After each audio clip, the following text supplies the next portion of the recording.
What's on, ladies and gentlemen? My name's Ross, I like games, and today it's time to talk about Shirahoshi. There is a new Shirahoshi, and frankly, it looks a bit broken. Like, genuinely seems to be a bit too good. And this is interesting to me, because I've been telling you guys for a while that I really like the Shirahoshi leader. I've also been telling you for a while that the Shirahoshi leader, well, to be blunt, it isn't very good, I think is maybe the polite way to put it. Like, it came around in OP11, and in OP11 we had some very good leaders.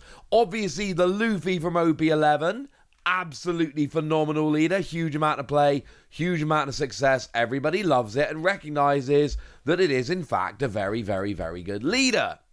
And then the Kobe leader from OP11, not to the same level, but a pretty good leader. Not as good, but still a decent leader. I've seen some play and success from this. The Nami leader from the set has proven to be a good leader. Second best one in the set. Sees play, sees success, everybody loves it. The Charlotte Katakuri from OP11. Now, this one's more kind of on the line of like a Kobe. Sees a bit of play and success here and there, though it's fine. Even the Jinbei. Now, the Jinbei is not a great leader, generally speaking, but I've seen some winning flagship decks over in Japan. I've seen it doing okay. But the Shirahoshi is the one leader from OP11 I have not seen a winning list. I showed you a second place list the other day. Well, a little while ago now. And I told you that I thought Shirahoshi was better than people were giving it credit for. But it wasn't ready. Well, this new Shirahoshi, I'm telling you right now, One Piece are clearly trying to make Shirahoshi happen, because this new Shirahoshi is absolutely absurd. Free cost, 0 power, counter plus 1,000. I do love that we still haven't had a Shirahoshi with any power whatsoever. Every Shirahoshi we've had has been 0 power, except the leader which can't attack. They are really keeping consistent with the Wimpy Hoshi theme, and I appreciate that. But we got activate main, trash this character. If your leader is Shirahoshi, put up to 1 card from the top of your deck on top of your life, and then afterwards, all of your Neptunian characters gain 1,000 power until the end of the turn. This is broken. This is one of the most ridiculous cards we've seen. It's why it's leader locked, incidentally. Essentially, I can only assume the thought process is this. Shirahoshi as a leader is terrible. It's the only leader from OP11 which has never seen any real play or success. Let's give it an absurdly good card, but leader lock it to Shirahoshi, which now has the annoying knock-on effect from a game design point of view. They can't give us a good yellow Shirahoshi leader. Because if they give us a really good yellow Shirahoshi leader, this card will end up being a bit too good. At the moment, it's locked to what we all kind of understand as a pretty bad leader. But if they print a good yellow Shirahoshi leader, then yeah. This could end up being a little bit of a problem. But essentially, it's a free cost character. You play it, and then you can immediately trash it as an activate main, right? So basically, you just kind of play it and trash it, and then you gain a life, and all of your Neptunian characters gain 1,000 power until the end of the turn. But it's actually even better than that.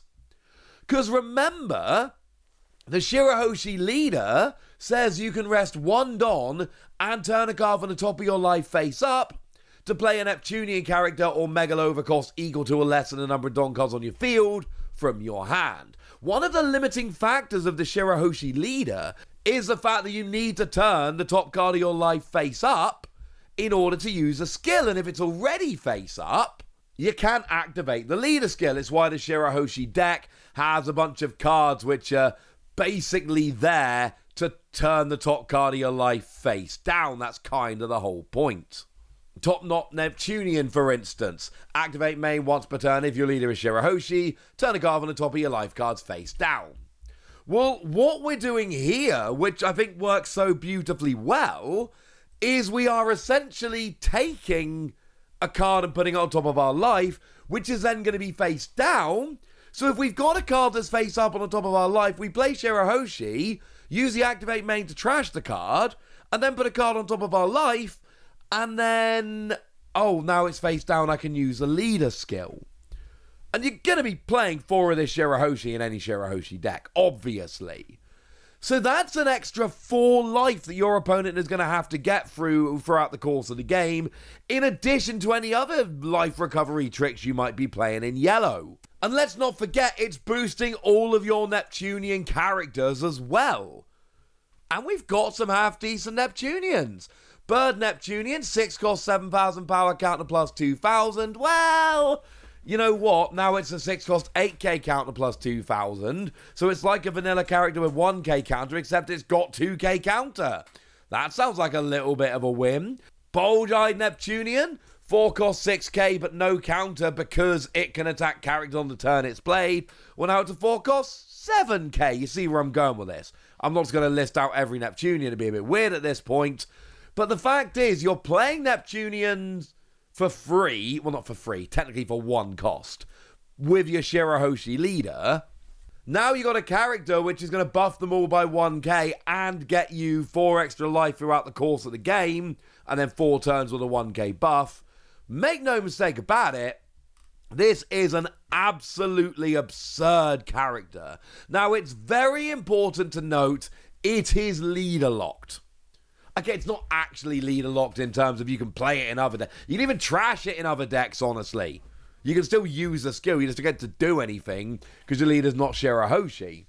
But in a Shirahoshi deck, this is a phenomenal card, and honestly, to the point where, like I said a minute ago, you now can't really print a really good yellow Shirahoshi leader, because the whole reason why this card, I think, works without breaking the game is because it's being locked to a really bad leader, one that nobody's playing anyway. So you might as well give a ridiculous card, and the theory is it's taking a leader that sees no real playing success and might turn it into a viable leader. That's what they're going for here. You can't do that if we have a leader which is already quite good. And it doesn't fix all the problems of Shirahoshi. Draw in the deck is still a bit of an issue. And because the leader lets you play Neptunians, well, very, very cheap, you kind of have to play a bunch of Neptunians in the deck. So you end up in an awkward situation where there's certain parts of the deck where you don't have much agency in terms of picking what you're going to be playing. You have to play a bunch of Neptunians. That's just the way it is. But this will certainly help in terms of putting cards from your life face down, because you're putting one down face down. And from there, with the extra life, maybe that's what we need. Also, as a real sad note here, you kind of have to play the Hody Jones. This could be getting quite close to being a nice little budget deck if it wasn't for the fact that this deck really needs Hody Jones. And once you start playing Hody Jones, it becomes a much more expensive deck. And look, we've been having a bunch of cards from this new set, from EBO3. I haven't actually said that explicitly yet. This is obviously from EBO3. And we've had a bunch of cards from EBO3, which are taking old leaders and making them significantly better. But I think this is the most out there and explicit example of this that we've actually got in the set so far. The new Kaya is going to really help the new Nami leader, the reprint Nami leader. That's rather lovely. The Kami, for instance, is going to be helping out the aforementioned Jinbei. And actually Shirahoshi, for what it's worth. This new Kami is going to help Shirahoshi. What it does is we've got an activate main, rest this character, And if your leader is Fishman Island or Merfolk, then give your leader a rested Don, and then rest one of your opponent's 2 cost or lower characters. Not sure this gets into Shirahoshi, but it is another trick we can use. And you know, Peacock is in there specifically for Kobe, helping that out massively. We see a bunch of that in EBO3, but I'm not sure we've seen anything quite on the level of, hey, it's a free cost, give yourself an extra life, oh, and boost like all of your characters, released a bunch of them, by 1k for free Don. That seems a little bit excessive. Will it work? Will it make Shirahoshi great again? I don't know. But I kind of hope it does, because this is a deck I've got a real soft spot for. Either way, I want to know your thoughts, feelings, and predictions in the comment section. So go nuts! Be nice!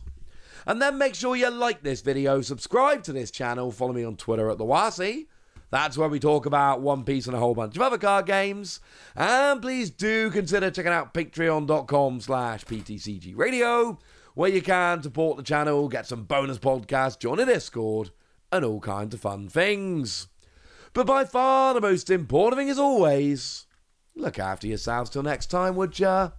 Thank you very much for watching. My name's Ross, and you've been watching Wasi Plays.